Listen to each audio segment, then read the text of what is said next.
Hello friends, this is Deepak. Java tutorial playlist series में last chapter हम कर रहे थे ऊप्स कॉन्सेप्ट, जिसमें मैंने आप लोगों को इनहेरिटेंस पार्ट कंप्लीट करवा दिया है। आज के इस पार्ट में हम करने वाले हैं पॉलीमॉर्फिज्म। पॉलीमॉर्फिज्म मैं टू पार्ट्स के अंदर डिवाइड करूंगा, that is compile time polymorphism and run time polymorphism. तो इस पार्ट के अंदर मैं बताऊंगा कंपाइल टाइम पॉलीमॉर्फिज्म क्या होता है, मेथड ओवरलोडिंग क्या होता है, कैसे हम अचीव कर सकते हैं, और कुछ इंपॉर्टेंट क्वेश्चंस आज मैं आप लोगों को कंप्लीट करवाने वाला हूं। ओके, तो देखो, पॉलीमॉर्फिज्म में हम आज ये सारे टॉपिक्स कंप्लीट करने वाले हैं। सबसे पहले हम आ जाते हैं इंट्रोडक्शन पार्ट पर कि पॉलीमॉर्फिज्म का मतलब क्या होता है। आप लोग यहां पर देख सकते हो, पॉलीमॉर्फिज्म जो है वो बेसिकली दो वर्ड्स को कंबाइन करके बनाया गया है, that is polymorphism. Poly means many and morphism means forms, मतलब एक ही एंटिटी के मल्टीपल फॉर्म्स है। सो यहां पर मैंने यही डेफिनेशन प्रोवाइड कर दिया, that is polymorphism is the ability of a single entity.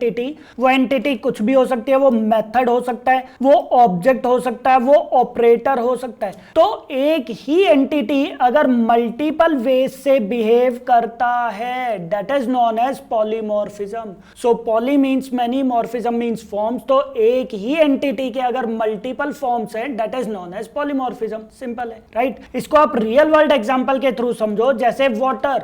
So water की अगर हम बात करें तो उसके मल्टीपल फॉर्म्स है, जैसे सॉलिड एक फॉर्म है, लिक्विड एक फॉर्म है, गैस एक फॉर्म है। तो देख रहे हो, है एक ही एंटिटी बट उसके मल्टीपल फॉर्म्स आ गए। या फिर जैसे शेप्स हो गई, शेप्स के अंदर सर्कल हमारे पास एक शेप है, स्क्वायर, ट्राइंगल, तो है तो ये सारी शेप्स बट उनकी फॉर्म्स अलग अलग आ गई है। या फिर जैसे साउंड, कैट की साउंड अलग हो जाएगी, डॉग की साउंड अलग हो जाएगी, लॉयन की साउंड अलग हो जाएगी। तो है तो ये सारी की सारी साउंड बट इनकी फॉर्म्स अलग अलग है। सो यही पॉलीमॉर्फिज्म है। Poly means many, morphism means forms.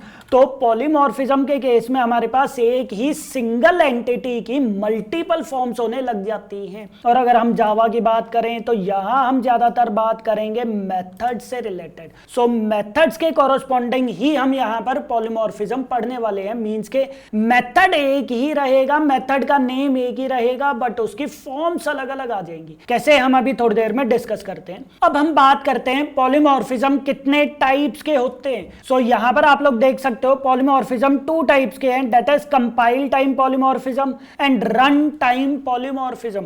आज के इस पार्ट में हम compile time polymorphism deeply explain करूंगा। नेक्स्ट पार्ट के अंदर हम रन टाइम पॉलीमॉर्फिज्म करने वाले हैं। तो सबसे पहले हम स्टार्ट करते हैं कंपाइल टाइम पॉलीमॉर्फिज्म होता क्या है। तो यहां पर एक चीज का ध्यान रखना, कंपाइल टाइम पॉलीमॉर्फिज्म को हम static binding and early binding भी बोलते हैं। तो ये इंटरव्यू में घुमा फिराकर क्वेश्चनिंग कर सकते हैं। हो सकता है आपसे ये चीज ना पूछे कंपाइल टाइम पॉलीमॉर्फिज्म क्या होता है, हो सकता है इंटरव्यू में ये चीज पूछ लेंगे अर्ली बाइंडिंग क्या होता है जावा में, या फिर स्टैटिक बाइंडिंग क्या होता है। तो वहां पर भी आप लोगों को कंपाइल टाइम पॉलीमॉर्फिज्म के बारे में ही एक्सप्लेन करना है, ध्यान रखो। ओके, सो कंपाइल टाइम पॉलीमॉर्फिज्म को हम स्टैटिक बाइंडिंग भी बोलते हैं एंड अर्ली बाइंडिंग भी बोलते हैं। एंड कंपाइल टाइम पॉलीमॉर्फिज्म हम अचीव कैसे कर सकते हैं, by using two ways, that is या तो हम मेथड ओवरलोडिंग के थ्रू अचीव कर सकते हैं या फिर ऑपरेटर ओवरलोडिंग के थ्रू भी अचीव कर सकते हैं। बट यहां पर पॉइंट ध्यान रखना है कि मेथड ओवरलोडिंग वो प्रोग्रामर डिफाइन कर सकता है, बट ऑपरेटर ओवरलोडिंग जो है वो सिर्फ और सिर्फ जावा ही डिफाइन करता है, प्रोग्रामर डिफाइन नहीं कर सकता। ऑपरेटर ओवरलोडिंग जावा में सिर्फ एक प्लस ऑपरेटर के लिए ही किया गया है, बाकी किसी भी ऑपरेटर को हम ओवरलोड नहीं कर सकते। सो ये भी पॉइंट इंटरव्यू में पूछ सकते हैं, विच ऑपरेटर इज ओवरलोडेड इन जावा। सो ध्यान रखना, प्लस ऑपरेटर ही इकलौता ऐसा ऑपरेटर है जिसको जावा ने ऑलरेडी ओवरलोड किया हुआ है। वो एडिशन के काम भी आता है और वो स्ट्रिंग कॉन्कैटिनेशन के लिए भी काम आता है। बट इसके अलावा कोई थर्ड या सेकंड ऑपरेटर नहीं है जो ओवरलोड किया गया हो। सो अगेन वही है कि हम बात करेंगे यहां पर मेथड ओवरलोडिंग की। सो मेथड ओवरलोडिंग क्या होता है वो हम डिस्कस कर लेते हैं। जो आप यहां पर सबसे पहले डेफिनेशन देख सकते हो, मेथड ओवरलोडिंग एक वे है या फिर एक मैकेनिज्म है या फिर एक फॉर्म है, जो मर्जी हम बोल सकते हैं, जिसके थ्रू हम कंपाइल टाइम पॉलीमॉर्फिज्म अचीव करते हैं। सो मेथड ओवरलोडिंग एक वे है जिसके थ्रू हम कंपाइल टाइम पॉलीमॉर्फिज्म को अचीव करते हैं। देन मेथड ओवरलोडिंग के लिए हमारे पास कुछ रूल्स है, ये फिक्स रूल्स हैं। अगर आप लोग इनमें से कोई भी एक रूल फॉलो नहीं करोगे तो मेथड ओवरलोडिंग अचीव नहीं होगा। कौन कौन से रूल्स हैं? फर्स्ट रूल है that is all overloaded methods must have the same name. सारे के सारे मेथड्स के नेम सेम होने चाहिए। Then second, all methods should be in same class. सारे के सारे मेथड्स वो एक सिंगल क्लास के अंदर होने चाहिए या फिर वो सब क्लास के अंदर भी हो सकते हैं, जो हम आगे जाकर डीपली करेंगे। एंड थर्ड पॉइंट है all the method parameter list must be different. So ध्यान रखना, थर्ड डिफरेंस हमारे पास आ जाता है कि पैरामीटर लिस्ट हमें डिफरेंट करनी पड़ेगी। सो ये सारे पॉइंट्स अब हम प्रैक्टिकली करके देखते हैं। सो यहां देखो, यहां मैंने एक क्लास क्रिएट कर दी है जिसके अंदर हमारे पास एक m1 नेम का मेथड क्रिएट हो गया, और उसके बाद अगेन मैंने एक और यहाँ पर m1 नेम का मेथड क्रिएट कर दिया। अब चलो इसका मैं अभी के लिए नेम चेंज कर देता हूँ, और यहाँ पर मैंने एक मेन मेथड क्रिएट कर दिया जिसके इसमें मैंने यहाँ पर मेन app1 का एक ऑब्जेक्ट क्रिएट कर दिया। So main app1 and then obj.m1 method को मैंने कॉल कर दिया। सो ये क्या काम कर रहा है? ये सिंपली m1 मेथड मींस इस वाले मेथड को कॉल कर रहा है। अगर मैं इस मेथड का नेम भी m1 कर देता हूं तो ऑब्वियसली ये यहां पर एरर प्रोवाइड करने लग जाएगा। क्यों? क्योंकि हम सेम नेम के दो मेथड्स क्रिएट नहीं कर सकते। क्यों नहीं क्रिएट कर सकते? क्योंकि भाई जब आप मेथड को कॉल करोगे तो वो कंफ्यूज हो जाएगा कि मैं इस वाले मेथड को कॉल करूं या इस मेथड को कॉल करूं, तो कंफ्यूज हो जाएगा, और इस वजह से हम सेम नेम के दो मेथड्स कभी भी क्रिएट नहीं कर सकते। अब मेथड ओवरलोडिंग के लिए मैंने कंडीशन क्या बताई थी कि मल्टीपल मेथड्स के नेम सेम होने चाहिए। तो मेथड के नेम सेम है, ये पार्ट करेक्ट है। देन सेकंड कंडीशन है कि मल्टीपल मेथड्स वो एक सिंगल क्लास के अंदर ही होने चाहिए। तो ये वाला पॉइंट भी करेक्ट है, दोनों मेथड हमारे पास सेम क्लास के अंदर ही हैं। अब यहाँ पर थर्ड पॉइंट आ जाता है कि हमें पैरामीटर लिस्ट डिफरेंट बनानी पड़ेगी। सो मुझे यहाँ पर क्या काम करना पड़ेगा? पैरामीटर्स अलग अलग प्रोवाइड करने पड़ेंगे। जैसे मान लेते हैं मैंने यहाँ पर पैरामीटर प्रोवाइड कर दिया नंबर 1। अच्छा ये देखो, जैसे ही मैंने यहाँ पर इंट नंबर 1 प्रोवाइड किया मेरे पास एरर जो है वो रिमूव हो गई, देखो। और यहाँ पर अब वो कंफ्यूज नहीं हो रहा कि कौन सा मेथड यहाँ पर कॉल होगा। उसको पता है, अब उसको पता है कि मुझे यहाँ पर m1 मेथड को ही कॉल करना है। बट मेरा क्वेश्चन ये है कि पता किसको है? किसको पता है कि m1 मेथड को कॉल करना है? That is compiler, Java compiler. तो जावा कंपाइलर को कंपाइल टाइम पर ही पता चल जाता है कि मुझे कौन से वाले मेथड को कॉल करना है। किसके अकॉर्डिंग पता चलता है? Method signature and reference type के थ्रू। सो यहां पर जैसे ही मैंने लिस्ट ऑफ पैरामीटर्स अलग अलग प्रोवाइड कर दिया, उसी टाइम जावा कंपाइलर को कंपाइल टाइम पर ही पता चल गया कि ये कौन से मेथड को कॉल करेगा। सो इसकी वजह से हम इसको बोलते हैं कंपाइल टाइम पॉलीमॉर्फिज्म, क्योंकि यहां पर कंपाइलर कंपाइल टाइम पर ही पता लगाता है कि कौन सा मेथड उसको कॉल करना है। सो यहां पर मैंने क्या काम कर दिया है? नंबर जो है वो अलग अलग प्रोवाइड कर दिए। यहां देखो, यहां पर मैंने नंबर 1 मतलब एक पैरामीटर प्रोवाइड कर दिया, और यहां पर एक भी नहीं है। अगर मैं यहां पर एक और पैरामीटर बना देता हूं तो अगेन वो कंफ्यूज हो जाएगा। तो आप यहां पर किसी भी तरीके से अलग अलग पैरामीटर्स प्रोवाइड कर दो तो फिर वो यहां पर कंफ्यूज नहीं होगा। ये देखो, अब अगर मैं यहां पर लिख देता हूं, मैं यहां पर लिख देता हूं दैट इज नंबर 1, आप यहां पर नंबर 1 को प्रिंट कर दो, और यहां पर आप सम कर दो। सो मैंने यहां पर प्रोवाइड कर दिया है दैट इज रिजल्ट प्लस, फिर मैं यहां पर नंबर 1 प्लस नंबर 2 में कर देता हूं। अगर मैं यहां पर लिखता हूं दैट इज 10, तो ये यहां पर m1 मेथड ये किसको कॉल करेगा? ऑब्वियसली ये इस वाले m1 मेथड को ही कॉल करेगा। क्यों? क्योंकि यहां पर ये वाला जो मेथड है तो मेथड सिग्नेचर हमारा इसके साथ प्रॉपर मैच हो रहा है। सो कंपाइलर को अब पता है कि मुझे इसी वाले मेथड को कॉल करना है। सिमिलरली अगर मैं यहां पर करता हूं दैट इज obj1.m1 और ओबीजे है, सॉरी obj.m1, और मैंने अगर यहाँ पर प्रोवाइड कर दिया है डेट इज 10,20, तो अगेन अब उसको पता है कि मुझे इसी वाले मेथड को कॉल करना है। सो यहाँ पर कंपाइलर जो है वो कंफ्यूज नहीं हो रहा कि कौन सा मेथड उसको कॉल करना है। यहाँ उसको पता है कि मुझे ये वाला मेथड कॉल करना है, यहाँ भी उसको पता है कि मुझे ये वाला मेथड कॉल करना है। So this is known as method overloading. So method overloading क्या होता है, दोबारा फिर समझो।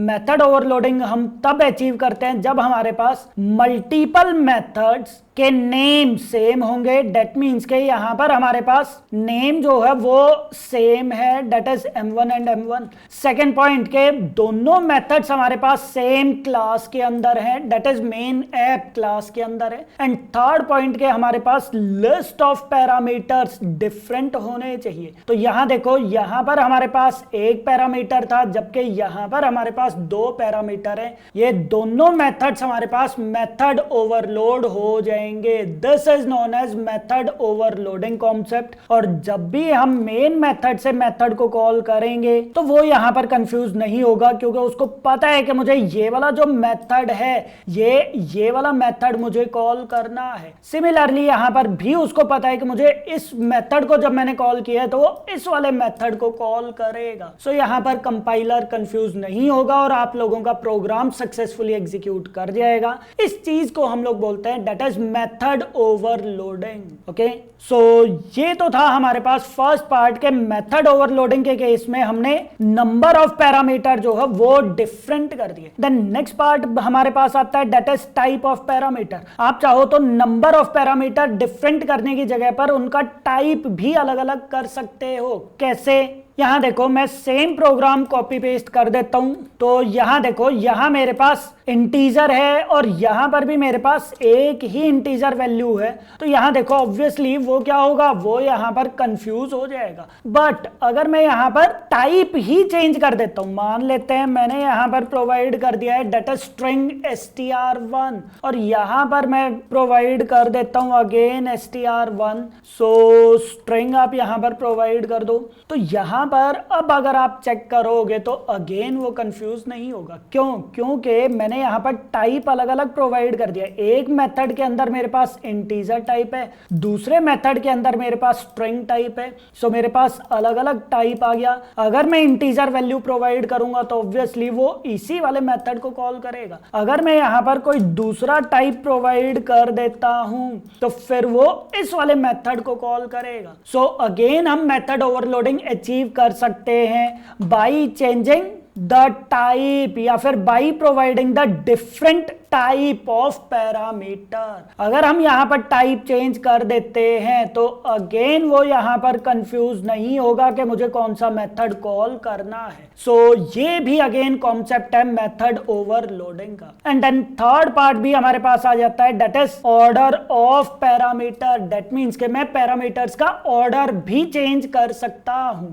कैसे? अगेन मैं इसी सेम प्रोग्राम को कॉपी पेस्ट कर देता हूं। तो यहां देखो, जैसे मेरे पास यहां पर दो वैल्यूज हैं that is int number 1 comma string str1 और मेरे पास यहां पर क्या आ जाएगा दैट इज पहले मेरे पास स्ट्रिंग है और फिर मेरे पास यहां पर नंबर है। सो आप यहां पर देख रहे हो, यहां पर पहले मेरे पास इंटीजर है फिर स्ट्रिंग है, जबकि यहां पर पहले मेरे पास स्ट्रिंग है फिर इंटीजर है। तो इस केस में भी अगेन वो कंफ्यूज नहीं होगा। आप प्रॉपर यहां पर वैल्यूज प्रोवाइड कर दो, जैसे 10 कॉमा कमल मैंने प्रोवाइड कर दिया एंड देन दीपक कॉमा 20 आप प्रोवाइड कर दो। तो अगेन ये कंफ्यूज नहीं होगा। आप यहां पर चाहो तो स्ट्रिंग नंबर एंड स्ट्रिंग को आप प्रिंट कर दो।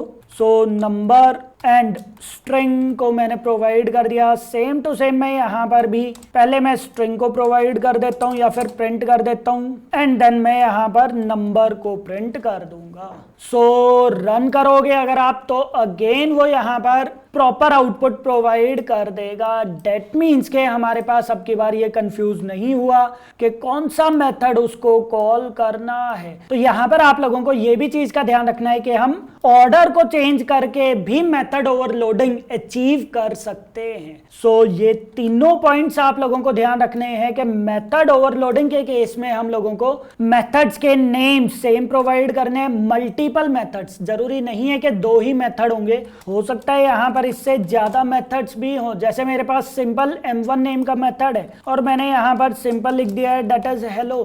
सो मैं यहां पर इसको डायरेक्टली भी कॉल करवा सकता हूं, ये देखो डायरेक्टली मेरे पास ये कॉल हो जाएगा। सो जरूरी नहीं है कि हमारे पास 2 ही मेथड हो, 2 या 2 से ज्यादा मेथड्स के नेम अगर सेम है, वो सारे के सारे मेथड्स हमारे पास एक सिंगल क्लास के अंदर है और उनके पैरामीटर्स, लिस्ट ऑफ पैरामीटर्स अगर डिफरेंट हैं तो वो क्या हो जाएगा, दैट इज मेथड ओवरलोडिंग। सो ध्यान रखना है आप लोगों को, मेथड ओवरलोडिंग जो है वो एक वे है जिसके थ्रू हम कंपाइल टाइम पॉलीमॉर्फिज्म अचीव कर सकते हैं। सो आई होप अब आप लोगों को पता चल गया होगा कि पॉलीमॉर्फिज्म क्या होता है। पॉलीमॉर्फिज्म मींस एक ही चीज है या फिर एक ही एंटिटी है बट उसकी फॉर्म्स अलग अलग है। अगर आप यहां पर देख रहे हो तो यहां पर हमारे पास m1 मेथड है, ये भी m1 मेथड है और ये भी हमारे पास m1 मेथड है, बट इन तीनों की फॉर्म्स हमने अलग अलग प्रोवाइड कर दी, that is known as polymorphism. Then polymorphism 2 types के होते हैं, compile time polymorphism and run time polymorphism. And compile time polymorphism को हम कैसे अचीव करते हैं, that is by using method overloading. So ये बहुत इंपॉर्टेंट पॉइंट्स हैं जो आप लोगों को याद रखने हैं। अब हम यहां पर कुछ इंपॉर्टेंट इंटरव्यू क्वेश्चंस कर लेते हैं, जिसमें फर्स्ट क्वेश्चन है हमारे पास, can we overload main method? क्या मैं मेन मेथड को ओवरलोड कर सकता हूं? तो ध्यान रखना, बिल्कुल मेन मेथड को हम ओवरलोड कर सकते हैं। कैसे? यहां आ जाओ, मैं यहां पर एक जावा क्लास क्रिएट कर देता हूं और इसके अंदर मैं एक मेन मेथड क्रिएट कर देता हूं और इसके अंदर मैंने यहां पर प्रोवाइड कर दिया है दैट इज hello1। सिमिलरली मैं यहां पर एक और मेथड क्रिएट कर देता हूं that is public static void main. जैसे मेरे पास यहां पर स्ट्रिंग था तो अब की बार मैं स्ट्रिंग की जगह पर यहां पर एम्प्टी प्रोवाइड कर रहा हूं। देखो मैंने यहां पर लिस्ट ऑफ पैरामीटर जो है वो अलग अलग प्रोवाइड कर दिए बट मेथड का नेम सेम है और क्लास, एक सिंगल क्लास के अंदर ही हमारे पास दोनों मेथड है। ये देखो, क्या यहां पर ये चीज पॉसिबल है? रन करके देखो, बिल्कुल ये पॉसिबल है। आउटपुट हमारे पास क्या आएगी, दैट इज hello1। अगर मुझे ये वाले मेथड को भी कॉल करना है फिर कैसे करोगे? ऑब्वियसली आप ऑब्जेक्ट क्रिएट करोगे। So main app 4 obj equals to new main app 4 and then obj dot main method को हम यहां पर कॉल कर देंगे। सो ये हमारे पास क्या हो जाएगा, ये दूसरे वाले मेन मेथड को भी कॉल कर लेगा। सो इस टाइप से हम यहां पर मेन मेथड को ओवरलोड कर सकते हैं। मैं इवन यहां पर कुछ इस टाइप से भी लिख सकता हूं that is public static void main. मैं यहां पर इंटीजर का भी एक एरे क्रिएट कर सकता हूं या फिर ये देखो args ही मैं यहां पर कर देता हूं और यहां पर मैंने कर दिया है फॉर एग्जांपल hello3। तो इस टाइप से मैं अलग अलग टाइप से मेन मेथड क्रिएट करके उसको ओवरलोड कर सकता हूं। बट ध्यान रखना, यहां पर सिर्फ और सिर्फ ये वाला मेन मेथड JVM एग्जीक्यूट करेगा क्योंकि यही इकलौता ऐसा मेथड है जो JVM को चाहिए। JVM को ऐसा ही मेथड चाहिए जिसके अंदर पब्लिक स्टैटिक वॉइड मेन ही हो प्लस उसके अंदर स्ट्रिंग आर्ग्यूमेंट्स कुछ इस टाइप से ही आए। तो ध्यान रखना, हम यहां पर मेन मेथड को ओवरलोड कर सकते हैं और अगर आप इसको भी कॉल करवाना चाहते हो तो आप यहां पर इसको भी कॉल करवा सकते हो दैट इज मेन। और यहां पर मैं एरे प्रोवाइड कर सकता हूं। सो डायरेक्टली मैंने यहां पर एरे क्रिएट करके उसकी वैल्यूज प्रोवाइड कर दी। तो ये वाला पार्ट मैं आप लोगों को आगे जाकर डीपली एक्सप्लेन करूंगा कि हम यहां पर एरे इस टाइप से कैसे प्रोवाइड कर सकते हैं। बट मेन चीज क्या है कि हम यहां पर मेन मेथड को ओवरलोड भी कर सकते हैं जैसे मैंने आप लोगों को यहां पर दिखा दिया, राइट। सो फर्स्ट क्वेश्चन का आंसर क्या रहेगा कि यस, मेन मेथड को हम ओवरलोड कर सकते हैं। देन सेकंड, क्या हम कंस्ट्रक्टर्स को ओवरलोड कर सकते हैं? ये भी आप प्रैक्टिकली ट्राई करके देखो। मैं यहाँ पर मेन ऐप 5 क्रिएट कर देता हूँ और एक मैं मेन मेथड भी क्रिएट कर देता हूं। अब यहां पर मैं एक कंस्ट्रक्टर बनाता हूं डेट इज मेन ऐप 5 के नेम से, जो मेरे पास एम्प्टी कंस्ट्रक्टर है। सो मैंने यहां पर लिख दिया है डेट इज हेलो 1।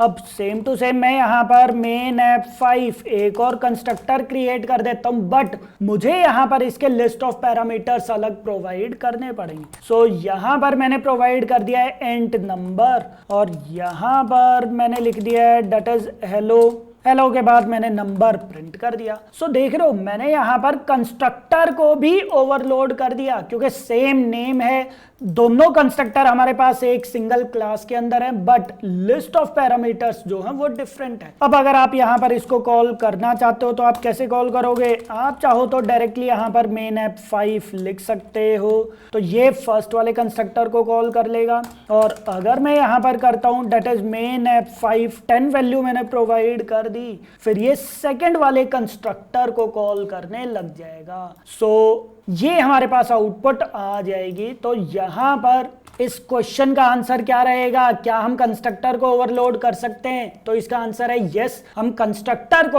ओवरलोड कर सकते हैं। देन नेक्स्ट क्वेश्चन है हमारे पास, विच ऑपरेटर इज ओवरलोडेड इन जावा। सो ध्यान रखना है आप लोगों को कि प्लस ऑपरेटर जो है वो ओवरलोड किया गया है जावा के अंदर। किस टाइप से? ध्यान रखना, प्लस ऑपरेटर जो है वो बेसिकली एडिशन के लिए भी काम आता है, प्लस वो स्ट्रिंग कॉनकैटिनेशन के लिए भी काम आता है। स्ट्रिंग कॉनकैटिनेशन के लिए भी प्लस ऑपरेटर यूज होता है। सो प्लस ऑपरेटर जो है वो ओवरलोड किया गया, बट ये भी पॉइंट का आप लोगों को ध्यान रखना है कि ये जावा ने ही पहले से ओवरलोड किया हुआ है। प्रोग्रामर कभी भी ऑपरेटर ओवरलोडिंग अचीव नहीं कर सकता। सो जावा के अंदर ऑपरेटर ओवरलोडिंग जावा ने ही पहले से हमें प्रोवाइड किया हुआ है, बिल्ट इन है हमें, या फिर प्रोग्रामर को अलाउड नहीं है कि वो ऑपरेटर को ओवरलोड कर सके। देन हमारे पास नेक्स्ट क्वेश्चन आता है that is can we achieve method overloading by changing only the return type of method. क्या हम मेथड का रिटर्न टाइप चेंज करने से मेथड ओवरलोडिंग अचीव कर सकते हैं? पहले तो ये क्वेश्चन समझो ये क्या बोल रहा है। आप यहां पर एक प्रोग्राम बनाओ दैट इज मेन ऐप 6 के नेम से और मेन मेथड क्रिएट कर दो। देन यहां पर मैंने एक m1 नेम का मेथड क्रिएट कर दिया और उसके अंदर मैंने प्रिंट कर दिया है डेट इज हेलो 1। सिमिलरली मैंने यहाँ पर void m2 नेम का भी एक मेथड क्रिएट कर दिया जिसके अंदर मैंने प्रोवाइड कर दिया है डेट इज हेलो 2। सो मैं यहाँ पर एक काम करता हूँ, मेथड का नेम सेम प्रोवाइड कर देता हूँ। तो ये तो गलत है क्योंकि मुझे लिस्ट ऑफ पैरामीटर्स डिफरेंट करनी पड़ेगी। अब अगर मैं यहाँ पर रिटर्न टाइप चेंज कर देता हूं, जैसे मैंने यहां पर void की जगह पर कर दिया है int और यहां पर मैंने प्रोवाइड कर दिया है डेट इज रिटर्न 0, तो क्या ये मेथड ओवरलोड हुआ? मैंने यहां पर सिर्फ और सिर्फ रिटर्न टाइप चेंज कर दिया, तो क्या ये मेथड ओवरलोड हो जाएगा? तो इसका आंसर है नहीं। ध्यान रखना, कभी भी आप लोग मेथड ओवरलोड को सिर्फ और सिर्फ रिटर्न टाइप चेंज करने से अचीव नहीं कर सकते। आप लोगों को मेथड के लिस्ट ऑफ पैरामीटर्स भी डिफरेंट करने पड़ेंगे। ये बहुत ज्यादा इंपॉर्टेंट है कि जब तक आप लोग यहां पर लिस्ट ऑफ पैरामीटर्स डिफरेंट नहीं करोगे तब तक ये मेथड ओवरलोड नहीं होगा। सो अगर मैं यहां पर कर देता हूं डेट इज इंट नंबर 1, अब की बार हमारे पास एरर जो है वो रिमूव हो जाएगा और अब ये हमारे पास मेथड ओवरलोड हो चुका है। सो हमारे पास यहां पर क्वेश्चन क्या था, that is can we achieve method overloading by changing only the return type of method. तो इसका आंसर है नो। हम अकेले मेथड का रिटर्न टाइप चेंज करने से मेथड ओवरलोडिंग अचीव नहीं कर सकते। मेथड ओवरलोडिंग अचीव करने के लिए हमें ये सारे के सारे रूल्स फॉलो करने पड़ेंगे। अगर आप लोग ये रूल्स फॉलो नहीं करते हो तो मेथड ओवरलोडिंग अचीव नहीं हो पाएगा। सो ये थे हमारे पास इंपॉर्टेंट इंटरव्यू क्वेश्चंस जो पॉलीमॉर्फिज्म या फिर मेथड ओवरलोडिंग से रिलेटेड पूछ सकते हैं। सो इनके नोट्स मैंने मेरी वेबसाइट पर प्रोवाइड कर दिए हैं, एक बार आप लोग यहाँ पर देख सकते हो कि पॉलीमॉर्फिज्म क्या होता है, कितने टाइप्स के होते हैं, then method overloading, method overriding, ये सारे नोट्स मैंने यहाँ पर प्रोवाइड कर दिए हैं। एक बार आप लोग गो थ्रू जरूर कर लेना। इन केस अगर आप लोगों को कोई भी डाउट आता है तो आप लोग कमेंट करके पूछ सकते हो। वीडियो को लाइक एंड शेयर जरूर करना और अपनी फीडबैक भी जरूर प्रोवाइड करना। Okay, thank you.